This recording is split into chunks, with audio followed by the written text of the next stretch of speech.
வாங்க சூப்பரான 1 கப் அரிசியில் எப்படி ஸ்வீட் செய்கிறதுன்னு பார்ப்போம். அடுப்பு ஆன் பண்ணிவிட்டு அடுப்பில் ஒரு பேன் வச்சுக்கிங்க. பேன் சூடான பிறகு அடுப்பை சிம்மில் வச்சுட்டு நம்ம எடுத்து வச்சுருக்க 1 கப் புழுங்கல் அரிசியை ஆட் பண்ணி நல்லா ப்ரௌன் கலர் ஆகிற வரையும் வறுத்து எடுத்துக்கலாம். 2லேருந்து 3 நிமிஷம் சிம்மில் வச்சு வறுத்திங்கன்னா உங்களுக்கு கரெக்டான பதத்துக்கு அரிசி பொரிஞ்சு வந்துடுங்க. இப்போ நம்ம பொரிச்ச அரிசியை ஒரு பிளேட்டுக்கு ட்ரான்ஸ்ஃபர் பண்ணிக்கலாங்க.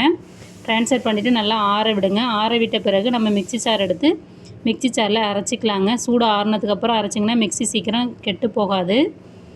இப்போ நம்ம அரைச்ச பவுடரை ஒரு பிளேட்டுக்கு ட்ரான்ஸ்ஃபர் பண்ணிட்டோங்க. இப்போ நம்ம அடுப்பு ஆன் பண்ணிவிட்டு ஒரு வானலில் நம்ம 1 கப் அரிசிக்கு 3 கப் தண்ணி ஆட் பண்ணிக்கலாம்.